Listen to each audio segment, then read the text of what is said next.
We're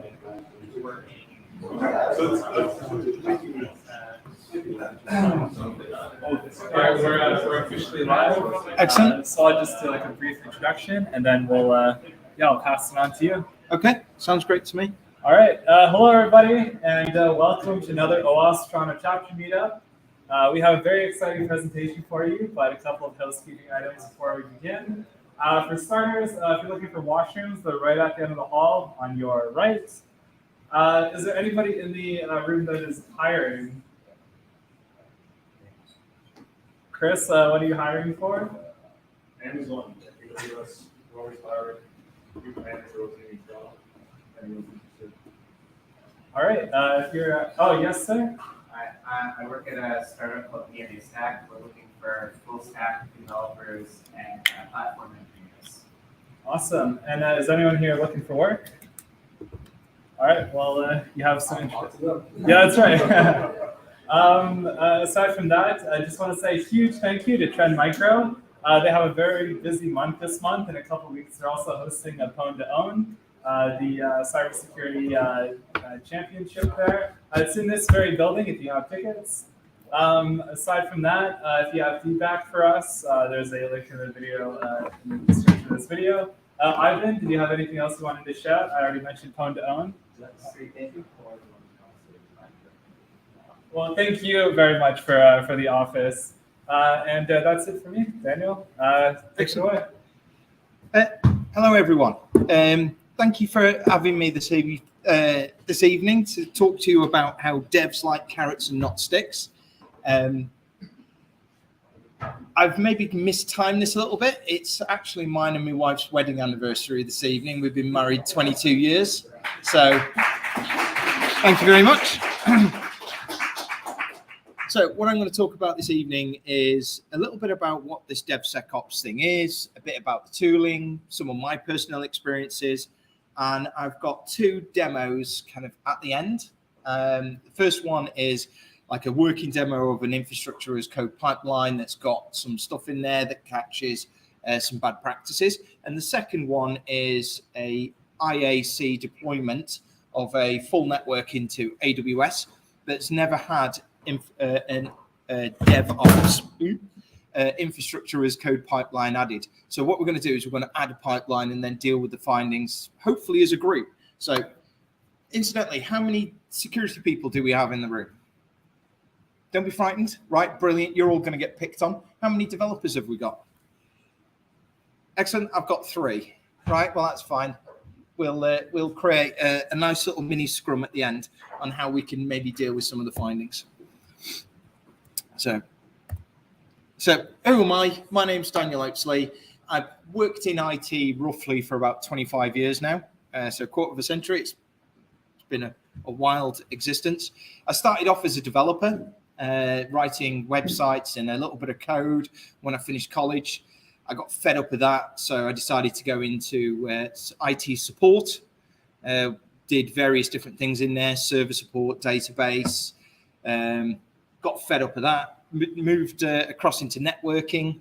Got even more fed up with that. And then somebody suggested, because I kept breaking everybody's systems, I moved into security, where I've been for the last 17 years. So I've done red teaming, I've done pen testing, and now I'm kind of trying to spearhead this idea of DevSecOps, or automating security, over the last kind of like 7 years or so. So I am a co-founder of Punk Security. You are going to see the little Punk logo knocking around. I have got some brilliant stickers. So if you want, anybody here like stickers? Right, I've got some brilliant stickers that you can all have. I've put up there that I'm a terraformer and an automator, because everything that I do, I will definitely automate so I can redo it again later on, because I'm extremely lazy. I am a security guy. I do security talks quite regularly. I take part in CTF's challenges. I love doing workshops and sharing knowledge and ideas that I've got. And I am a total geek as well. You'll see as we go through the presentation, we've done quite a lot of open source tooling, and I like playing around with technology. Right, so shameless little plug. We are a DevSecOps consultancy, so if anybody needs any help, you can give me a shout. But we've also got 4 open source tools It's actually 5 now. We've got DNS Reaper here. Some pen testers might have heard of that. Checks, automates subdomain takeover attacks checks. We've got Secret Magpie, which we're going to talk about in this presentation.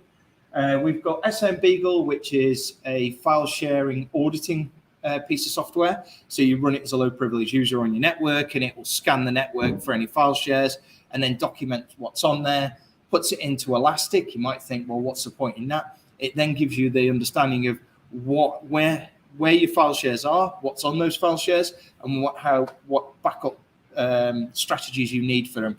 And it's also really good as a red teamer to find out the IT software deployment shares, because then you can go and sneak your backdoor stuff in that. And we've also got Pwn Spoof on the end. That is a threat hunting tool. It's used to generate web server logs or firewall logs, like 3,000 or 4,000 users worth of activities. You can then put it in Splunk and go hunting for bad guys' activities, because there's always one attack inside the log. It takes about 30 seconds to generate the log files. So it's really good for threat hunter training.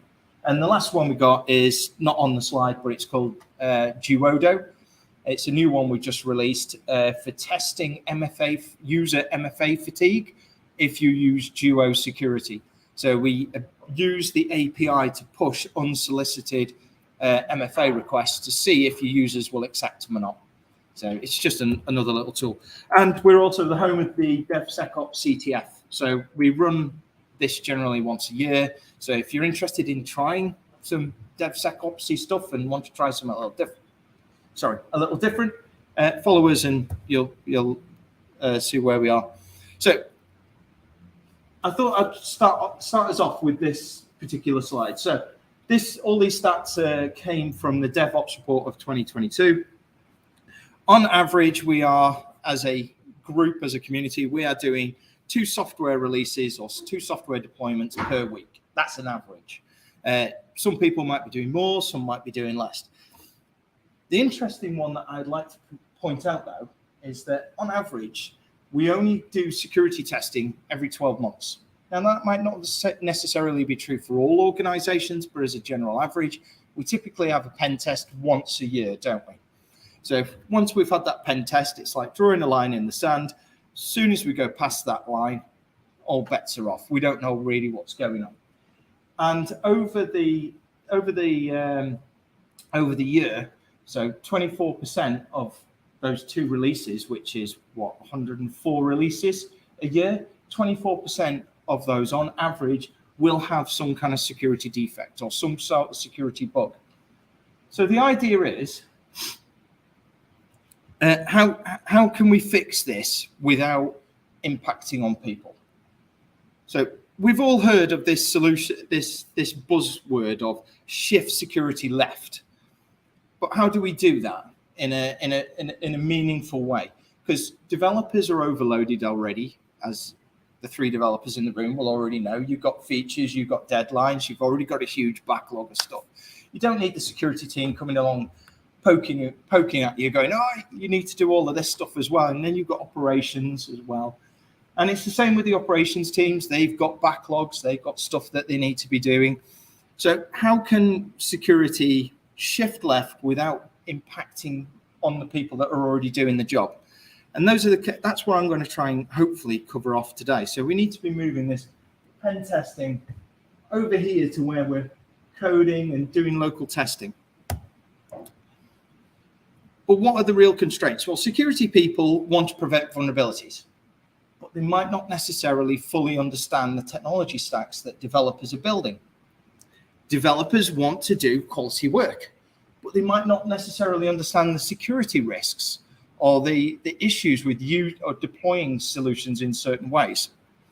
And tools and the DevOps security tools, some of them are really good, and some of them will just generate a whole bunch of noise and block your work from being done in the first place, which then just means that you have to remove the tool and continue paying for it for the next 12 months before it gets cancelled.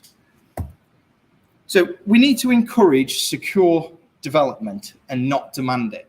So how can we do that? Well, I've come up with this. I've been trying to peddle this idea for the last 3 or 4 years in the UK. It's beginning to get a bit of traction. I do a bit of work with UK government and military, and I've got a lot of friends in the security world. And a couple of people in like AWS and Skybet, which is a gambling company, have started working with me on this and started also deploying this idea of a self-governance framework. So what we do is, rather than mandating security team or developers and operations teams work in a certain way as a security organization, we create almost like a code of conduct of how developers can work. And then rather than reporting on security defects, we encourage you to tell us how long it's going to take you to fix a critical vulnerability. And then we measure you against that SLA that you've defined for yourselves. So I'll let you take that in for a minute, because it is a bit of a radical change in thought process. So rather than reporting on number of vulnerabilities, which might not necessarily mean a great deal, we're trying to report now on how well teams meet their own SLA for fixing vulnerabilities. I mean, the development teams and the project teams, they know what workloads they've got. They know how quick they can fix stuff. They know how to do, how they work and how their systems work. And it's that, and in AWS, it's actually started to create a bit of what's the best way a bit of competition between the teams. Because team A over here might fix a critical vulnerability in 14 days, and then team B over here can fix it in 2 hours. And then management will be like, well, why is team A, why can they only fix it in 14 days? Why can't they fix it in 2 hours like these guys over here? And it might be a resource constraint, or it might be that you're overloaded or there's too much in the backlog. And then that way, the management can see that, you know, people are overloaded and maybe that certain teams need more resources to be able to fix it. So it's this idea of trying to change our mindset of security teams don't own all the security problems. It belongs to all of us. So how do we encourage secure security? Well, we need to define the guidelines, like I said, in the framework. We also need to provide training. And I'm not on about just sitting developers down and teaching them how not to code SQL injection. In the government departments that I've been working in the UK, as a security team, we started introducing little lightning talks. So like a little 15-minute talk over lunchtime, you know, invite operations, invite the development teams, invite the project teams to come and sit. We'll talk about a vulnerability or how a new exploit is being exploited, do a little demo, answer a few questions, and everybody goes. And we have a hard time limit of 15 minutes. So it can be just micro training. We can also do gamification. We've got Secure Code Warrior. Has anybody used Secure Code Warrior in the room? A handful of people. Did you find it was good fun? Or did you find it was a bit of like an encouragement? It's a bit like Hack the Box, but for developers, for those that haven't seen it. And then we need to support the teams. So I'm going to go on to that in a minute in my next couple of slides about how security can be integrated into the agile area and how I work within the different agile teams. And then last one is monitoring and reporting on the success of how we're achieving this stuff. So rather than talking about the number of vulnerabilities being reduced, because vulnerabilities get released on a daily basis, we start reporting on how well we are meeting our own SLAs and being able to fix our own stuff and being able to push those boundaries and maybe make them a little bit easier. So into the world of DevSecOps. So it's all about introducing tooling to help identify security vulnerabilities, but where possible and in a meaningful way. We then need to also define how we're going to document the approach to our tooling. And this is a big one for me. Encourage a blame-free culture environment. I don't want to sit here and point fingers at developers and go, it's all your fault. That's totally wrong. No developer wants to deliberately create a vulnerability or create a problem. And another thing that I also think is quite important in this is that we need to change maybe some of our wording. So in security, we like talking about vulnerabilities and exploits. But developers don't kind of like those kind of words. From my experience of working with developers, They don't sit well. So I'd rather talk about security defects or security bugs, because they're used to the idea of bugs being in an application because it's just something that needs to be fixed. So rather than going, oh, you created a vulnerability, which feels quite like a personal attack, we've identified several security bugs. I mean, testing teams find bugs all the time. So it's a little bit about how can we approach with different wording, because different words mean different things to different people. And that way we will then be able to encourage a better security practice. So we'll skip over that. I'm sure everybody's seen this wonderful DevSecOps loop. I know it's a little, I do like dark colors. They look really cool on my nice screen. So they don't look so cool on there, unfortunately. But we're going to go through how we can integrate different security tools to help in different areas of this DevSecOps loop. So in modern development and Agile, we tend to have, is everybody working Agile, by the way? Everybody working Scrums? Everybody working like that, yeah? Cool. So we start off with like a backlog refinement. We've got sprint planning, we've got sprint retrospectives, and we have daily stand-ups. So this is where we have a small group of team come together. Where can we as security help? Well, security team, in my opinion, we should be getting involved in the backlog refinements, because we should be going along and providing a little bit of more information about the security tickets that we've created for the teams off the back of the tooling. And we're going to talk about how I do my findings management in a bit. And then during the sprint planning, we should also be sat there and we should be providing valuable input there again as well, saying, right, if you can only get one security bug fix in this sprint, which one's the most important? Which ones do we feel you need to get fixed first? And then you can add in your additional features as well there. There are other ways of also being able to do security stuff. So we've got threat modeling, architecture review. There is a new one that we've kind of come up with recently, which is cloud reviews as well. So we're all deploying stuff into the cloud. So we should be doing regularly cloud audits or cloud reviews.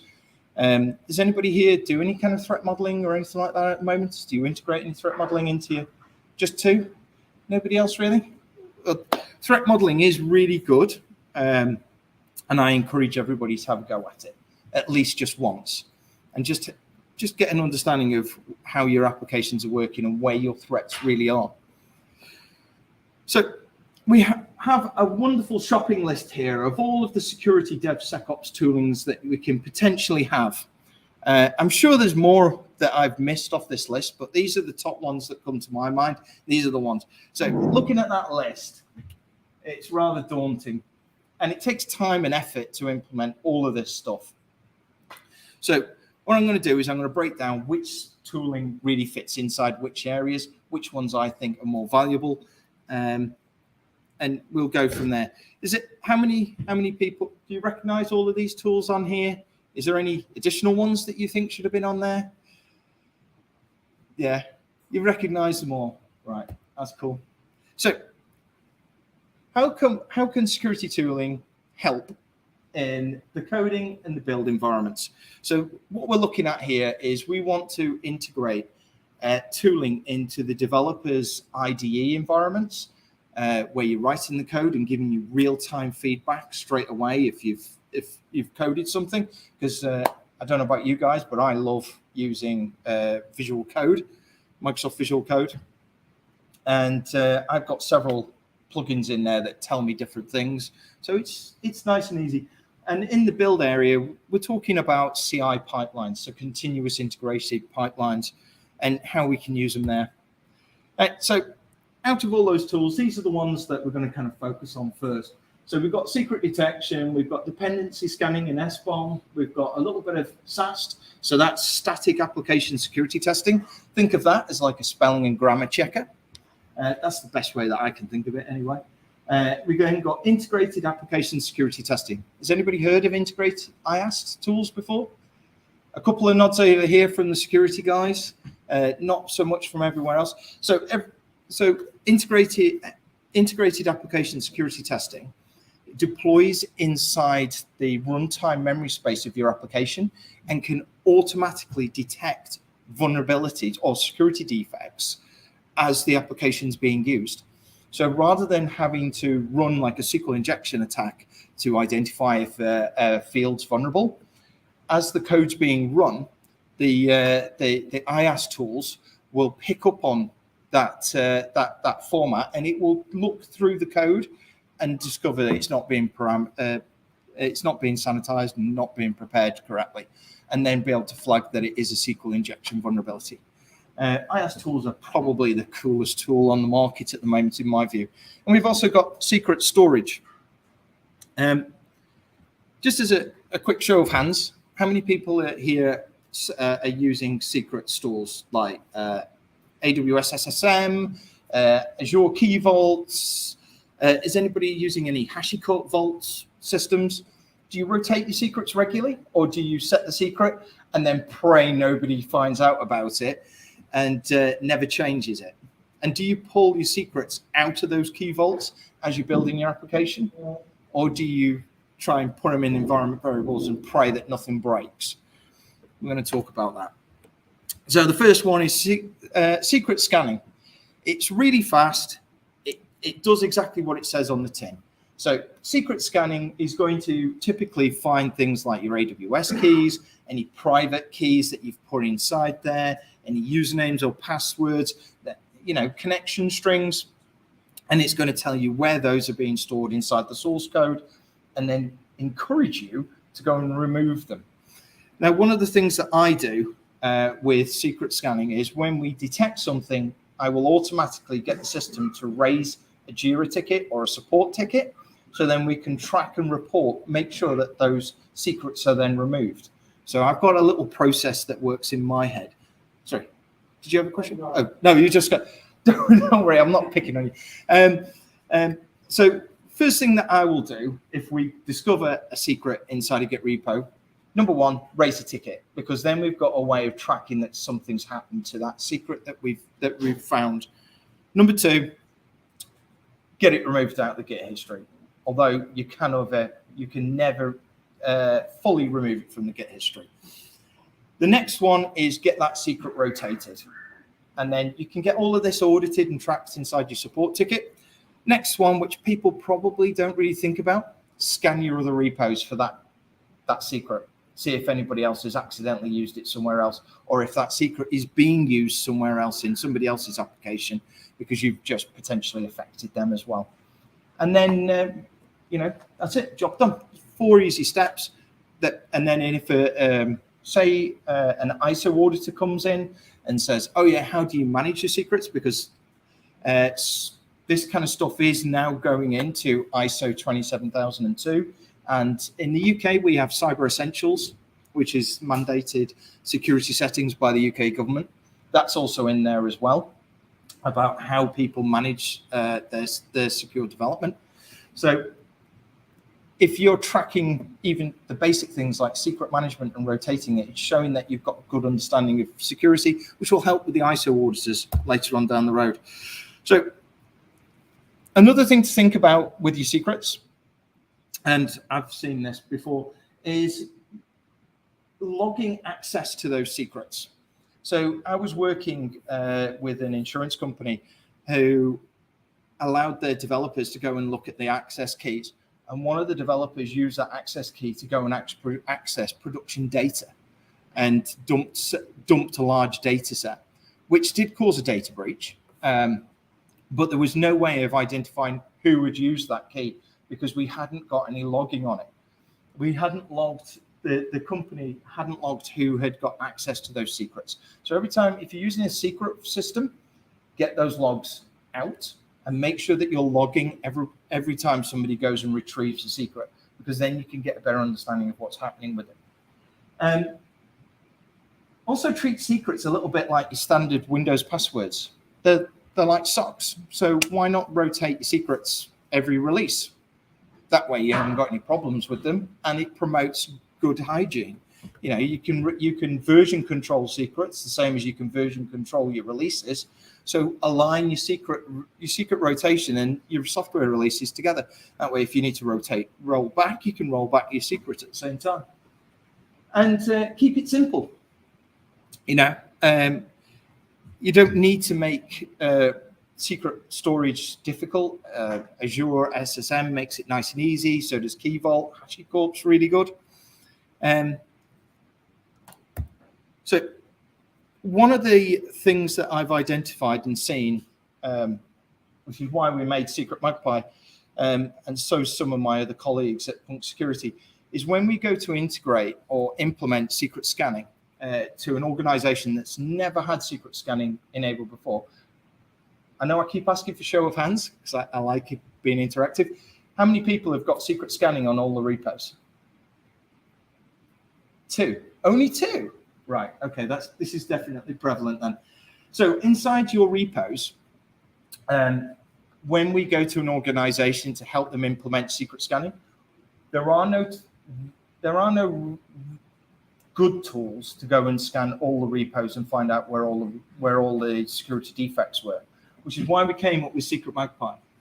So Secret Magpie will use Trufflehog and Git leaks, download all of the repos, scan through them all, and then give you a single HTML report where all the secrets are with a direct link into the file and also the Git version of exactly where that secret is. So you can go and check on it and see if you need to rotate it. I'm going to show you the interface, the HTML interface in a second. But a friend of mine who works at a UK bank ran this against their repos. It took him 3 days to run against the entire repo set, but it will run over multiple days.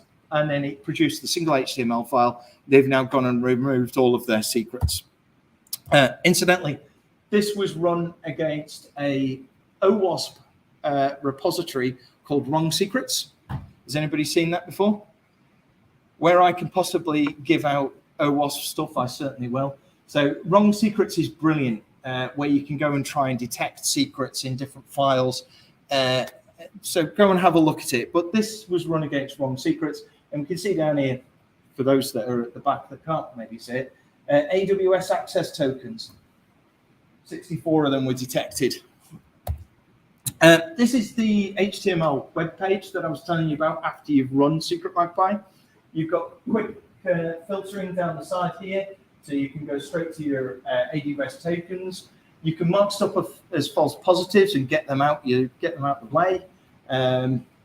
It's just a nice and easy, quick way of using it. If you want to use it, it's open source. Go and abuse it. The next one is on my list is dependency scanning and SBOMs. They're really fast, they're accurate, but they do build dependent. The thing that I find a little bit frustrating about them is once they've identified a vulnerability in a dependency, you might have difficulties being able to patch that dependency. And it's not because the developers don't want to, it's because dependencies have got different feature sets in. So this feature set, a vulnerable version of a library might have a certain feature in that is absolutely critical to the application, but in the newer version, it's been removed. So you've got to continue using the old one. So all we need to do, in my view, when I come against those kind of problems is, again, create a ticket. So again, we're working inside the backlog. We just add a ticket in there. We state the reason why why we need to continue to use it, when we're going to next be able to look at, maybe upgrading it or fixing whatever that problem is, and just track it through. My favorite tool for SBOM and dependency scans, I've got 2 of them. OWASP Dependency Checker is absolutely brilliant. So people that haven't used it, go use it. It is brilliant. The second one, which is one of my favorite go-to ones because I do a lot in Terraform, is Aqua Security Trivy. So Trivy by Aqua Security now does Terraform or IAC stuff. It does all the SBOM. It does secret detection. And it does Docker container scanning as well to identify vulnerabilities in there. So again, it's also open source. So it is a really good tool. So we'll just move on. So I'm going to quickly run through how a developer, or how we can potentially help inside this idea when we're starting to check stuff out. So we check, developer starts off, he checks out the branch, he writes some code, he gets some feedback from his work colleagues or whatever tool he's using. He commits some changes, he gets a little bit more peer review, and then he merges his changes in.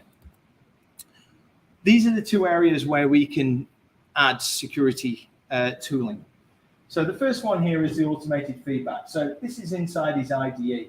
So things like SonarQube or SAS tools or IaaS tools fit in nicely there because they can sit inside the development IDE. They're giving them feedback straight away. The next one is at peer review. So this is where we're running our CI pipelines and being able to get other people to help code check what we've done. So I've done a quick little branch here just to emphasize that. So we've got our main branch. We've got a developer. He's made some small changes. We've got in the room, the developers that are in the room. Do you guys do peer reviews? Do you get other people to check your work? You check other people's work. You make comments on stuff. Maybe they could be a little bit more efficient. Those are the kind of things that I'm talking about there at peer review. They'll implement a change and then they'll send it up. We can integrate meaningful security scanning into all of those points there. And what I mean by meaningful is that it needs to be timely. So just because we can run secret scanning, dependency scanning, SAST, IAST scans, doesn't mean that we should run them every single time. We should think about what we're trying to detect. So at the beginning, we just want to make sure that things like passwords and stuff don't get stored in the Git history. So we might run dependency scan, secret scanning there as a pre-pull request, as a pre-commit task, and also inside the CI pipeline once you've committed it. And the reason that a couple of developers have asked me the reasons why we want to do that way is because when you can commit code without actually committing it, like you can do Git stashes and stuff like that, and that can still contain passwords. And developers, and I'm not saying all developers, but they can turn pre-commits off. So having it in a pipeline where they can't turn off is also a good idea. And when we're doing these, when we're running our security scanning tools, we can then implement blocks where we can say, if you haven't fixed these particular security issues, you can't merge that code into the main branch. But what we often find is that at the peer review time, if you've got these security scans running here, your peers will go, well, hang about, you've made a mistake here. This, I don't know, let's say Terraform code, you've exposed a TCP port to the internet and it shouldn't have been exposed. You should really maybe go, the security tools picked up on that. You need to go get that fixed. Or we'll create a ticket and create an exception for it at the time. So we need to get this right. Hang on a second, see what time it is. Right, okay. We need to get it right and we need to get the right tools at the right time. So do evaluate different tools. Not all tools will be perfect for you. Don't believe what every single vendor says. I am a very big fan of open source, and I will always go open source first. And if I can't get open source, then I'll look at a commercial tool, because we typically have smaller budgets for doing these kind of security scans. And if you spend all your budget on doing something as simple as secret scanning, there are secret scanning tools out there that you can go buy. I would say the open source ones are the best. If you spend all your budget on that, then you'll have nothing for like SAST or IAST or DAST or any of the other tools that we can also potentially use. So, and this is another big one that I strongly believe in is don't treat all the projects exactly the same. Different projects will run different languages in a different way. So try and make the security approach a little different for each person. But remember, you've got that self-governance framework, which is almost like a contract between the developers and the security team. So we can adjust that as we see pertinent. Am I okay? Oh, yeah. Sorry, there's some people at the back can't hear me. There's a little noise. Okay, not a problem. How does that sound? Everybody can hear me now, can they? Yep. Oh, no, it's turned itself off again. That's it. How's that? Is that better? Excellent. Sorry. So let's have a quick look in test environments and see what tools we could potentially use there whilst we're doing our testing. Well, we've got DAST tools.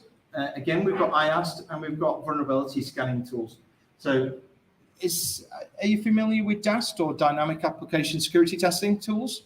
So again, the security teams know all about this. So these are things like Burp Suite or Nessus vulnerability scanner, tools like that will attack the application from the outside in. I have got some opinions about that. Again, we've got IAS tools, but again, there are some things that we need to take into consideration. And we've also got vulnerability scanners like Nessus and what have you. The big one for me, though, is automation at this point. So we already do automation with, well, hopefully the developers in the room are doing unit tests and functional tests. So we can actually use those functional tests and those application tests that you've created to help drive some of our security tools. So as you're running your testing, we can integrate tooling or use those scripts again just to track stuff. And another big one is that issue trackers as well. So the first one that I'm going to look at is DAST tooling. I'm not a huge fan of DAST as a start-off tool. If it was on my list of things that you need to start off with first, it's obviously secret scanning, get your SBOM done. I would then potentially look at IAST next, because that is one of my favorite tools, and then go to SAST. DAST tools can be, they can generate, they might generate less false positives than SAST, but they can be a lot slower to implement and get tuned correctly. And the reason I say that is because things like Burp Suite or ZAP, they need to get that automated testing in place to be able to drive the application and drive the traffic through the scanning tools. The web scanners or the web crawlers will do a reasonable job at it, but they're not going to get everything. And there was an OWASP report done, I think it was back in 2017 or 2018, where they checked, they built a project for actually testing SAST, DAST, and IAST tooling. And the DAST scanners only found about, I think it was like between 25 to 30% of the vulnerabilities. They had a very low false positive rating. The SAS scanners found about 50 to 60%, but then had about a 40% false positive rate as well. So it was pretty much hit and miss. IAS tools were bang on. They got like 100%. So that was by an OWASP thing anyway. So DAST scans tend to be my last tool that I will go to because it needs so much tuning and needs so much work doing to it. There are better tools to get implemented first. Yeah, I'm just going to skip over that bit. So IAS tools are really good, but they're also expensive because you can only get commercial IAS tools. And there is also a negative to them as well. I know I say that I really like them, but there is a negative. They do rely on automated application testing. So with IAS tools, what they'll do is they will only assess the parts of the application that are actually being used. So this is actually really good for our testers to identify if they're testing the full application, because it will report back the APIs and the pass through the app that have never been tested or haven't been used. There was a bank that I worked with in Croatia, and they had their testers told me that they tested 100% of their application. I put an IAS tool in that, and I found out they were testing less than 18% of their app, and they thought they were hitting 100%. They'd got APIs in there and that had never been used and that were redundant and weren't being used at all. So it helps us be able to reduce our attack surface.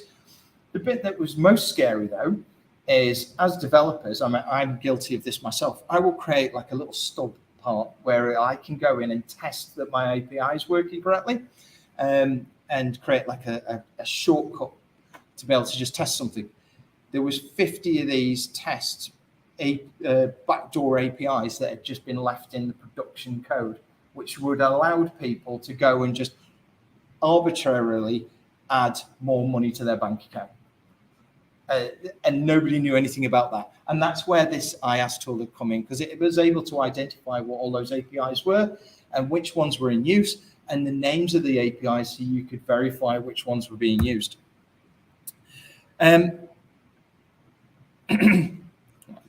Skip over that one. So vulnerability scanning. Oh, I haven't patched or rebooted my machine. That's good. So vulnerability scans, they're very quick to implement, but application patches need to be added into the dev sprints as everything else. So we need to create, we need to also make sure that our testing environments are also patched appropriately. We're really focused on making sure production's all patched and what have you, and then staging, dev, test tend to get missed a little bit from what I've seen in the past. So we need to think about how we're implementing patches, maybe using DevOps processes, and take those patches through with different sprints to make sure that everything's working correctly. And yeah, as I say there, just said before, our testing can only be as good as our test environments are. So one of the things that I do in my CI and CD pipelines is I will typically spin everything up in different containers. I know it's not possible for everybody, but we've been helping customers with spinning an application up that then needs to interact with a third party. So what we'll do is we'll create a stub API that will receive the information and pass it back. So then we can test all of those parts of the application. Developers in the room, do you guys use stub APIs for being able to emulate third parties when you're doing your testing? Yes, no, never thought about trying that? No, cool, that's fine. And our test environments should feel clean and like production. So when I'm doing my pen testing, one of the first things that I will do once I've gone into the system is I'll go and check to see what data is in the test environments and see whether it's the same as what's currently in production. In the UK and in the EU, we have something called GDPR. I'm pretty sure you guys have got something similar. I don't know where it is. But GDPR states that you cannot use a user's or a data subject's information without their permission. And one of the things that's in GDPR is that you've got to tell the users how you're using their data. And nobody tells them that they're going to use their data in a test environment. So that technically breaches GDPR. So that's why I've put up there, only really use synthetic data inside your test environments. There's also another good reason as well. From a security perspective, if you've got production data in your test and dev environments, they then have to be treated the same as your production environment and have the same level of access controls, which limits developers and projects' ability to be able to think dynamically and to be able to innovate and test new ideas and test new systems, because then it's just creating more headache for the SOC teams, the security teams, and the operations teams if we have to apply the same levels of control. And the last one is IAC. Yeah, again, I love terraforming and automating everything. So if you can start building your dev and test environments as infrastructure as code, you can then start using that further down inside your production environments to be able to help that area. We're going to look at the last two areas now, which are operation and monitoring. And this is more for like the security side and the sysadmins. Have we got any sysadmins in the room tonight? Anybody? No? No. Fair enough. So we've got runtime application security protection. That's a really cool tool. And I'm going to cover that one again in a minute. We've got cloud security posturing. We've got WAF firewalls, EDR, SIMs, and tracking more issues, because everybody loves a good tracking system. So the reason that I say that RASP's one of my favorites is, has anybody heard of runtime application security protection? Yeah, one person? Right. You're going to love security teams. You're going to love this. So runtime application security protection is very similar to like an IaaS tool. It runs in the memory space of the application. And as you're running your application, if there is a vulnerable library, so say we go back to the dependency scanners and we've got to use this particular version of a vulnerable library that's got a known CVE against it, the runtime application security protection system can detect the exploit of that library. Now, WAFs are normally really good at detecting most things, but they're the same as like an AV scanner, really. They've got a list of things to look for and know what bad looks like. I can bypass a WAF reasonably easily with just a little bit of obfuscation and changing the way that my payload might look.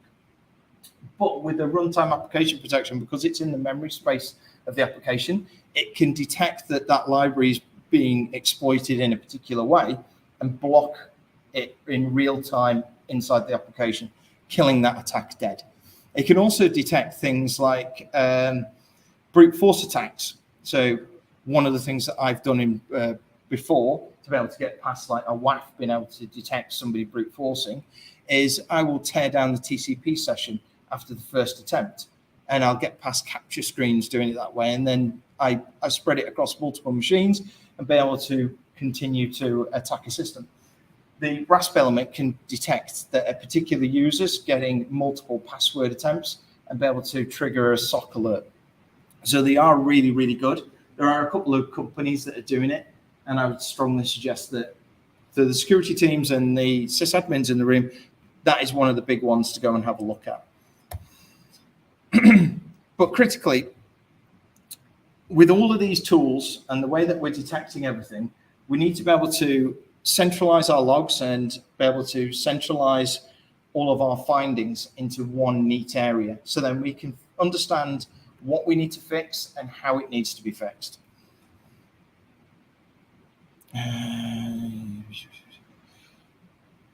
So, I'll just go back to that one again. Sorry for a second. So right back at the beginning, I was talking about getting, not overloading the developers and the operations teams. If we're detecting everything and we're tracking and logging, we can then prioritize which are the most important bits by getting security teams to go and sit in sprints. And we should be encouraging more kind of promotion of security inside our own companies. At the beginning, I talked about doing 15-minute lightning talks over a lunchtime period. We should also be, like we're doing now, OWASP this evening, we should maybe do that inside our own organizations, where we'll have beers and pizzas for the evening and maybe do a little bit of Secure Code Warrior or do a Hack the Box or something that's a bit more fun, something that will bring the teams together. Because I've sat in, over the 25 years that I've worked, I've seen and worked in all of the different kind of verticals, and they are very much ivory towered. I'll just do my little bit over here, and I don't care about the rest of the problem across the wider organization.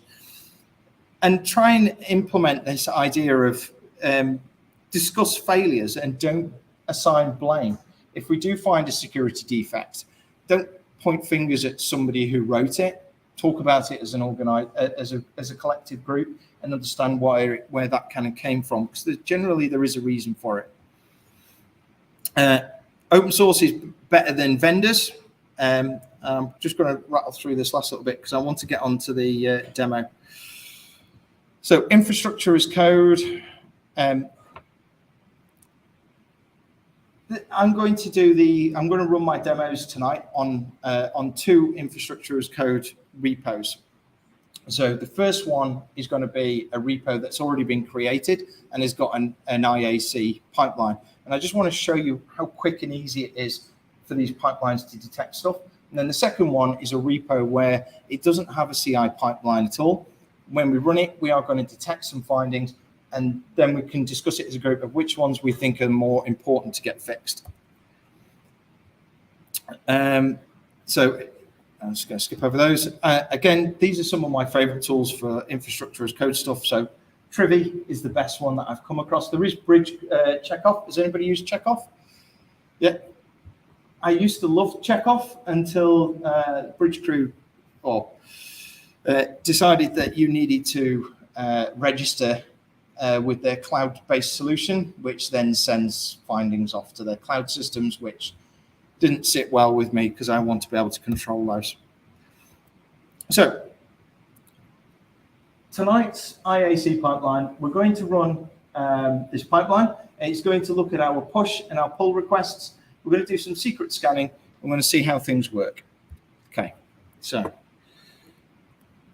let's start off with the first one, which is, this is a little bit of Terraform code. What it's going to do here, let me just get to the point. Yeah, so that's it, Terraform here. What we're going to do is it's going to create AWS DNS zones. It's then going to create some records for us. It's then, and it's going to deploy it out. So then, how many people have their public DNS records and zones under infrastructure as code control? If somebody was to wipe out all your DNS zones and all your DNS records, could you put them all back easily? This is one of the easiest things to do to start off with to get infrastructure as code into your organization. It is so easy, and it will produce so much value, because then you can version control and track all your DNS records, and you can remove them easily. And if somebody did lose, if you did lose all your DNS zones, you could retrieve them back quite easily. You can also integrate tools like DNS Reaper as well for checking for subdomain takeover attacks. I haven't done that tonight because I don't really want to keep badgering on about stuff like that.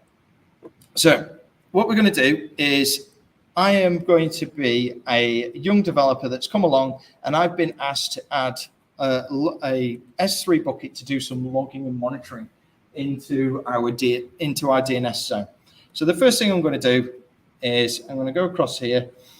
I just need to move that back. Just think of that. First thing I'm going to do is I'm going to go and create a new branch. So I'm going to create a feature branch, and I'm going to put add S3 bucket. And I'm just going to create that branch. Now, I'm not going to say that just juniors do this, but seniors might also do this. They might decide, oh, I'm going to copy some code that I've had previously from another repo, and I'm going to copy it across, or something that I've found on Stack Overflow. I don't want to say there's developers just use Stack Overflow for writing their stuff, but maybe even ChatGPT. We all know that AI is capable of. Yeah. Earlier slide, one of the earlier slides, you mentioned that if your code has security issues, it won't get merged.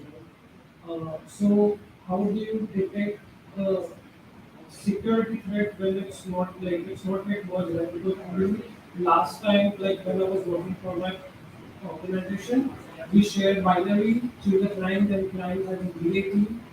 They test for, they do all the vulnerability test, and they come up with the issue that this is a security issue, and then we have to patch it again, and we have to again share it with them again. Yeah. So in real time, how do we, because yeah, so that's where you can. So it's a really good question. So for everybody to be able to hear that, and correct me if I get this wrong. The question was, how can we detect in real time a vulnerability where you then compile an executable and give it to the client? The client then has that pen tested and discovers a vulnerability, and then you've got to go and patch it and then re-deliver a new one. It's a great question, and that is part of using these CI pipelines and using security tooling to help you. So a SAS scanning tool might have been able to detect that vulnerability. An IaaS tool might have helped even more. I mean, IaaS really is more for web applications, so compiled applications, it's probably not going to be that helpful. But if we look through that tooling set, the ones that I would recommend for you, in your case, would be like secret scans, dependency scans, the SAS scanning tool sets, and doing and looking at the functional tests. They're the ones that I would be recommending that you go and have a look at implementing those. One of the things that I'm also I would also recommend to you as well is don't do them all in one file, in one shot. Do it in baby steps. Get secret scanning in, make sure it's bedded in first.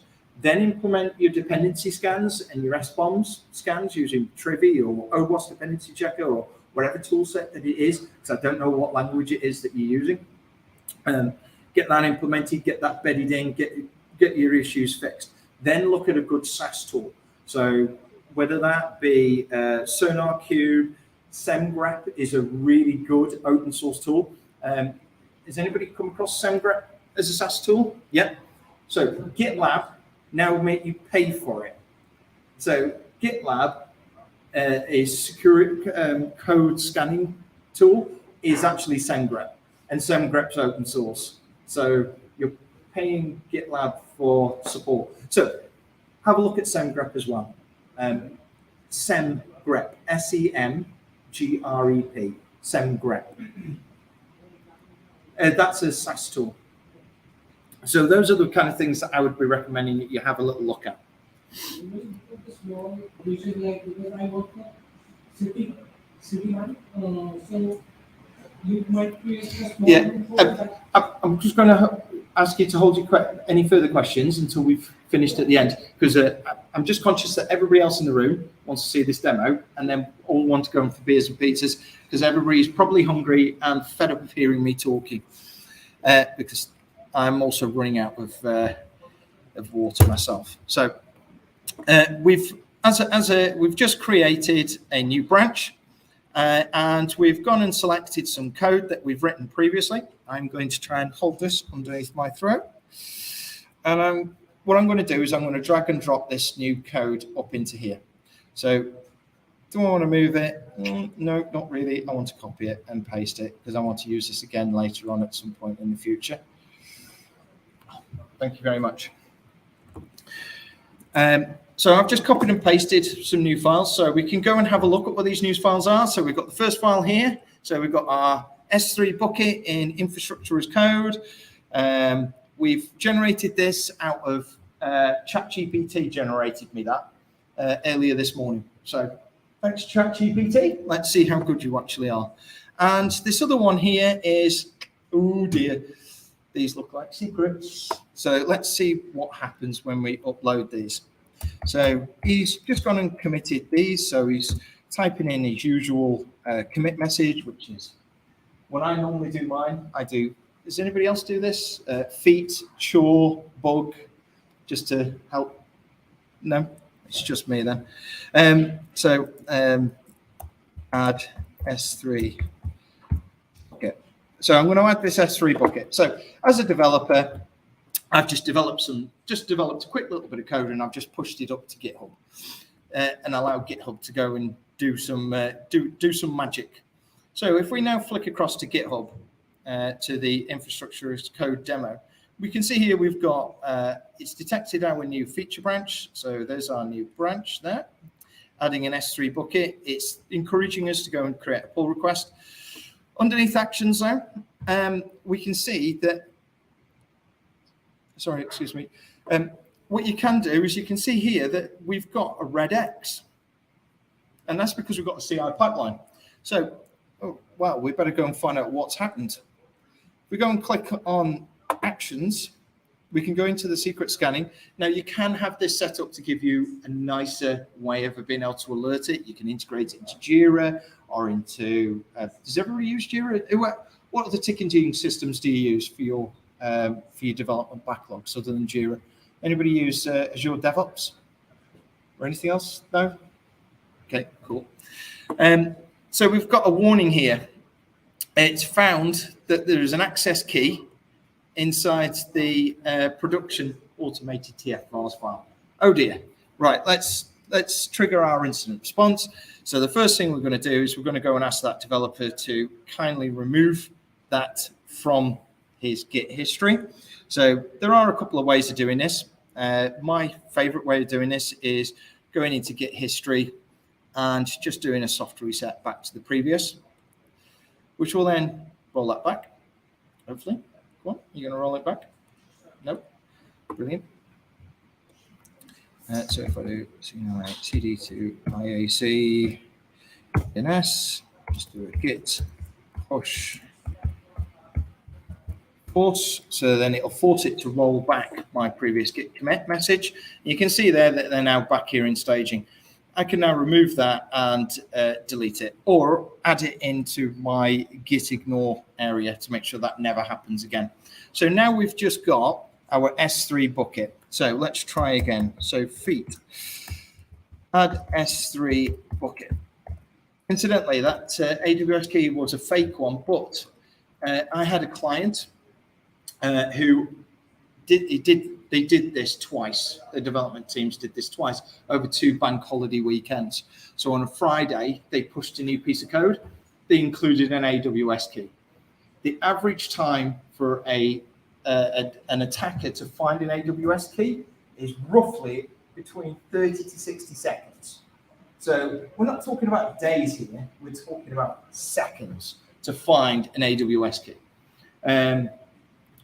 AWS keys are being detected by like GitHub, and then they'll report those AWS keys to AWS, and then they'll quite helpfully block that AWS key, which is going to break your app over the bank holiday weekend and make your lives miserable.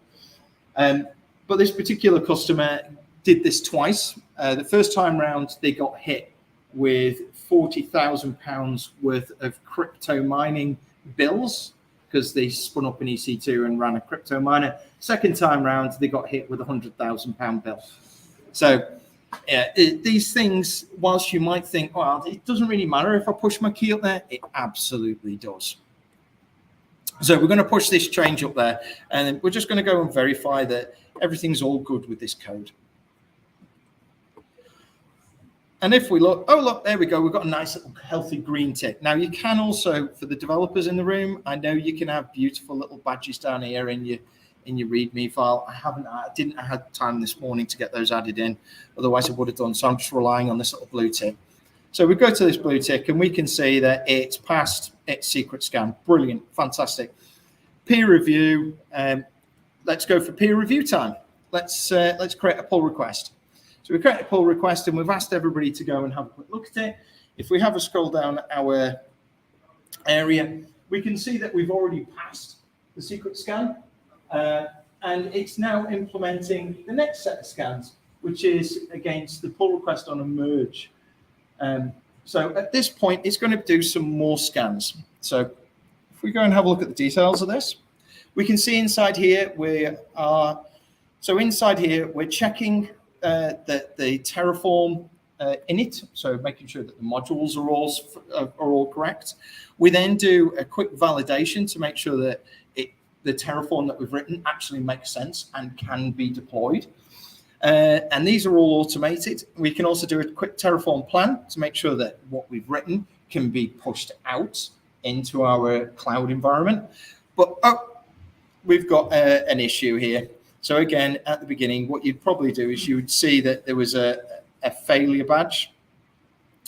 But if we go back into here, we can also send these to send you emails as well. So my inbox is probably getting spammed at the moment. But if we have a look through this, we can start seeing, it's detected some security issues. So it's found 8 of them. So the first one is AWS S3 buckets logging hasn't been enabled. So, actually, no, the first one is, this is a high one. So we're not blocking public access to this S3 bucket. So if we're logging changes or application logs into this S3 bucket, and we're allowing it to be publicly facing, an attacker could come along and pull out our application logs. So yeah, thanks for catching that one for me, Trivi. If we continue scrolling down, we can see that version controlling on the buckets hasn't been enabled. That's more of a medium, so that's a nice to know. We might put that in the backlog as a one further down at the bottom of the list. But you can see here that it's quite quickly found that we've got a couple of highs, stuff that needs to be fixed. I would probably say you could get that fixed in the next couple of versions, or they could quickly get it fixed now whilst it's fresh in the developer's mind. So that's a pipeline that has already got a CI pipeline in there. And as we were going through the pull request, a senior person would go, no, you can't push that out. quickly go get these bits fixed, quickly mob it, and it's then pushed out and it'll be fixed, and it's good quality code. But if the junior had continued to push out that S3 bucket, we could have leaked more information than we actually wanted. Sorry, did everybody find that useful? Just, yep, go ahead. So you showed how you roll back your commit, but that key still got. Yes, So yeah, yeah. Report is still there. Yes, I know, and that's where we go into rotation. So we create a support ticket to say, right, this needs to be rotated. Then we decide somebody to You rotate said it. like, oh, we deleted and. Yeah, no, absolutely not. No. So back at the beginning, I said there's 4 things that I would always do if I detected a secret. First thing is log a ticket. I didn't do that because this is just a demo. Number 2 is go remove it out of the Git history, which we did. However, it's still possible to find it even though we've removed it if we know what the Git hash is. And it'll always still be in history. Even though it's hash, you can watch all the commits. Like Yeah. the commits is still there. Yeah, absolutely. It is still there. The next one is go rotate that secret. Once that secret's been rotated, I could not care less what's sat there. And the 4th one is then go and scan all the other repos and see if you're using that secret anywhere else, because you've probably just broken somebody else's app as well. So those are the 4 things that I would do if you were trying to detect a secret. But you are absolutely right, 100% right. It is still you can still pull that information out the Git history. I have got another talk about that, but I'm trying to just do this a little bit at pace. So your question. I was going to say the same thing. Oh. I have another question too. You also mentioned earlier that there was a way to do it in the IDE itself, use of secret scanning. And I didn't hear what tools you were mentioning. So you can use Git leaks. You can use Trufflehog. Those are the 2 ones that I would go to. If you want to have a commercial tool, there is Git Guardian, and that integrates nicely into the IDE environments as well. So there are a couple of tools there that you can use. But I always use Git leaks just simply because it is the best one on the market. If I've done a comparison against Git leaks and Trufflehog and some of the others. Git leaks, in my view, is still the best, and it's one of the first ones, and it's also open source and free, very, very customizable with a quick TOML file. You can add your own ones in there.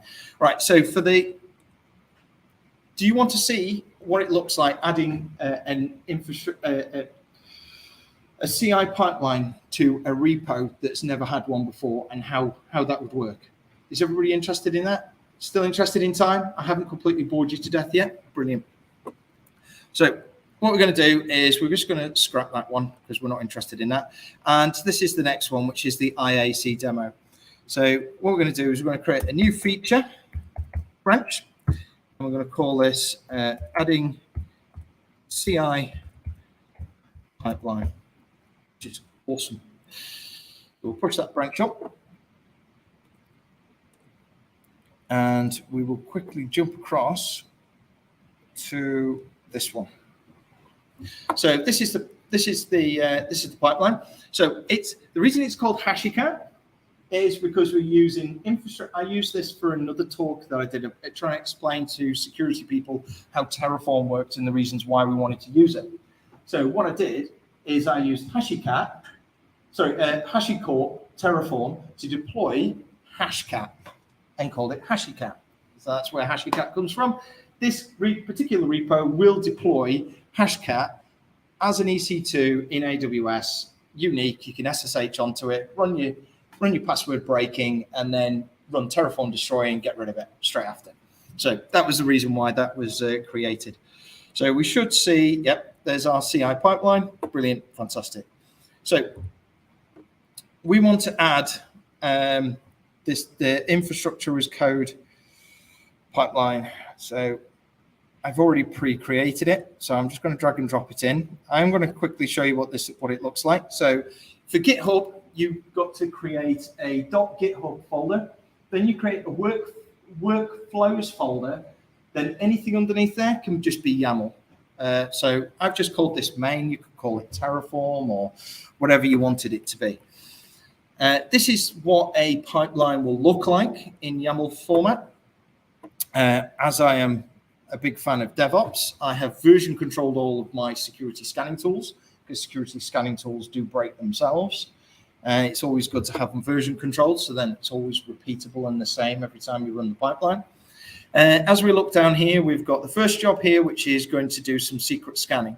Now, it's only going to do secret scanning on a push request to anything but main, which is great. That's fantastic. That's what we want it to do.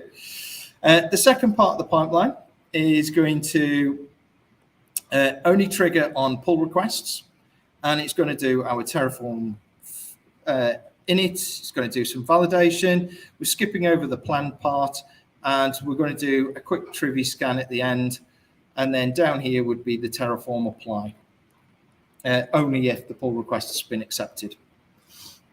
So now we've created that, we're just going to add this into our repo. So feat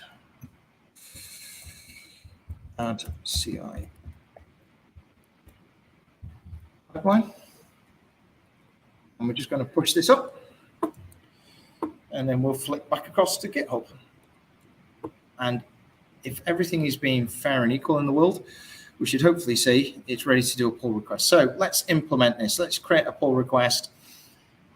Now, the beauty of doing this pull request now is because we are putting a CI pipeline into a brand new repo, it will actually run itself automatically against that repo without blocking any other pipelines. So we're almost doing like a dry run at this point against this pipeline to see if there are any vulnerabilities in there without affecting any other developers, because we haven't put it into main yet. We're doing a pull request and it's just running against that branch that we've got at the moment. So the first good news is we've got no secrets in there. So that's always a good start. However, the pipeline is still currently running, and oh dear, I've done a terrible job. I've got some issues inside here. So if we go down, we can have a quick look at some of them. So the first one here is that we've got a medium vulnerability against VPC flow logs. So for those that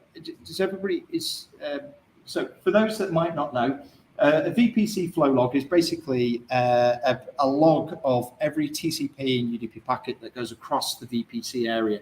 So it's basically saying that we've got no logging enabled on network traffic, which is generally a bad idea. We've also got some other ones underneath the NSG Terraform file. We've got a critical here for allowing egress to multiple external IP addresses. And we've also got another critical here as well for another egress rule. And we've got a critical here that for an ingress. So those sound a lot more important than the medium, don't they? So maybe we should go and have a quick look at those and see what we think about those. So the first thing that I would be recommending is we go create a ticket, and then we can assign it into the backlog. So imagine I've already done that. Who would like to be my developer and my security guy this evening? Or shall I just switch my own virtual hats? I'll switch my own virtual hats. Okay. Right. So I'm going to go in as a developer, and we're going to have a look at these problems, and we're going to discuss them with the security team, because they've told us that we can't have this. So the first one it's detected is this ingress rule, which has allowed SSH inbound to our EC2. Now you can see there that we're allowing any IP address in the world to communicate to it. Do we think that that is a horrifically bad thing? Yeah, I think it is. I think that that should have been more restricted. So let's say, okay, not a problem. We're going to restrict that to the 10/8 network range, which is part of our internal network. We can SSH to that box from across our VPN, from our homes or across the VPN or our corporate network, whatever. We can SSH to it. That's perfectly fine. I'm not fussed about that. For those that might be interested, my Terraform creates a unique private key for every single EC2 that I create, and that is then stored inside Key Vault, so you can go and download it. So just for those that might have been interested in that, no, I wasn't using username and password. It was using SSH key-based authentication, which is probably less dangerous, but we've correctly identified that we shouldn't really allow our we shouldn't really allow our EC2 to be accessed across the internet. So the next one down for our egress rule, we've got two of them here. We've got one that allows every single TCP port from 0 to 65,535 outbound. And we've also got the same for 0 to 65,535 for UDP outbound. Do we think that is a major problem? Do we think that is a real, is a critic? Do we feel like that is critical to us? Security teams will always nod and say yes, that's perfectly fine. But the developers in the room, do you think your application being able to communicate in the cloud environment out to cloud services is a massive problem? Possibly not. But what I would try to encourage you is think about why you need every single TCP port. So yeah, you might need 80 and 443 for it to communicate with other web services. So allow that. So, maybe what we could do is we could change this. So rather than it being every single port, we change it to only the ports that are required. So maybe we just do this. And we just copy that, paste that, and then we paste that in. And then we go 443, and we go 443 there. And yeah, you know what? Maybe maybe we just need to allow this box to communicate out to web services to, I don't know, maybe to allow it to actually install something out of the app directory. So in this case, this is the code that's run when the EC2 is first spun up. So these are all bash commands. So the first thing it's going to do is it's going to go and do an apt update, and then it's going to go and do some apt installing stuff. And then it's going to go and download some stuff from GitHub, and it's going to do some other things. So I don't feel allowing it HTTP and HTTPS outbound to be a massive problem. You might have a port, you might have a web proxy or a particular way of being able to proxy that traffic out from your AWS environment. As a general, it's all right in my view. I'm a little bit more pragmatic. Right, so let's have a look at this one. For all UDP ports going outbound, do we feel like that is a bad thing? Do we feel maybe we should restrict that a little bit? And if so, does anybody know which UDP port we should really allow outbound? Which particular one we should always allow outbound? DNS, perfect, thank you very much. So we might actually have a DNS server on the internal network. So we might not want this to communicate everything DNS going outbound, but we might just want it to do DNS, and we might have an internal DNS server that we want it to communicate to. There we go, and we want that on /32, or it might be route 53. I'm not saying that it's perfect. So we've made a few changes there, and we've tightened it up. We've secured some of the network traffic. Brilliant, fantastic. So let's quickly save that, and let's see what that's done. So we'll call this bug fixed network issues. Now, we're fixing this very quickly and very dynamically quickly here on the call all together. What you would probably do is you create tickets, you add them into the backlog, you would turn up as security guys to the backlog grooming session, refinement, because grooming sounds terrible.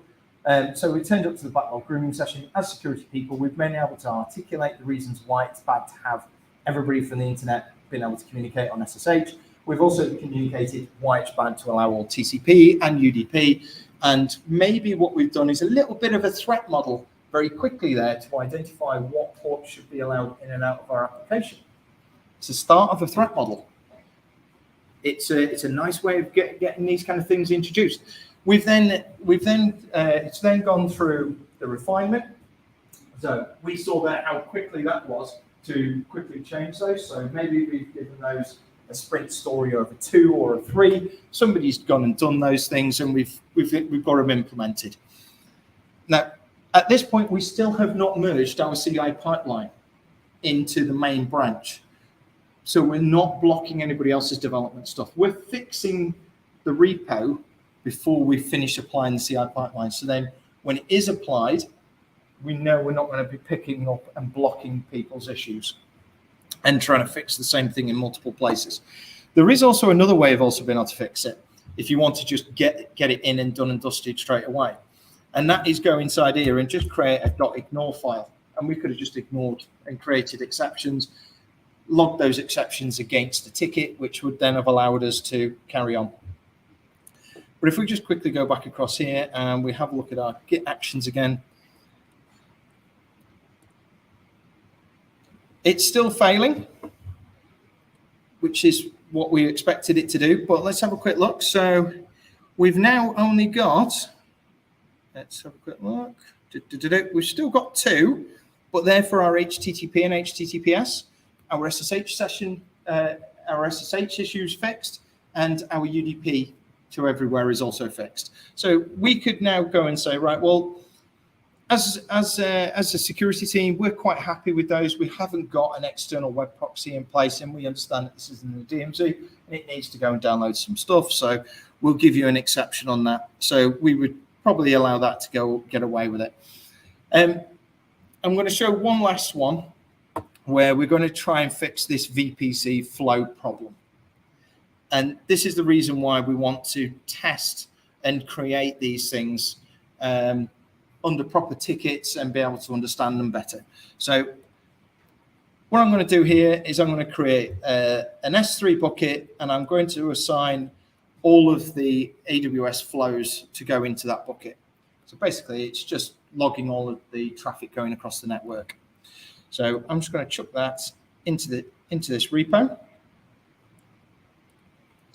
And we've obviously taken this through backlog grooming and session planning, and we've decided that this is like a 3 or a 4. You know, we're just implementing some quick S3 bucket to allow some stuff in. Again, my favorite friend, ChatGPT, created that for me today. So those in the room that want to use ChatGPT, this is the quality of work that it will generate for you. Anybody think that that is going to fix the problems? Or do you think it's going to introduce new ones? Go on, quick show of hands. Who thinks it's going to fix the problem? Who thinks it's going to introduce new problems? So about a quarter of the room thinks it's going to introduce some new ones. So we're going to feature AWS flow logs. So let's just push it up. Let's see what happens.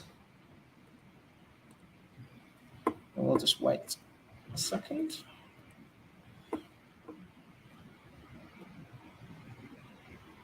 So we can see it's there. I think that one, yeah, that's the one that we're interested in. The first one is just checking for secrets. So we're interested in the second one. So it's running through its scan at the moment. It's checked out the repository. It's doing its security scans. Oh, let's have a quick look at that, because that looked like we've got slightly more issues all of a sudden. Oh yes, we have. We've got a whole bunch of S3 bucket issues, as we discovered last time. We've made this particular bucket open to the internet. We've got no restrictions on it. We've got no version control. We've got no encryption. All the things that would be a hacker's delight. So that's the end of my presentation. What you'd probably do at this point now is go back to the developer and show him what's happened, so then they can go and fix it and research it and fix it yourselves. It's also shown you that ChatGPT is not very good at writing Terraform or clean Terraform code.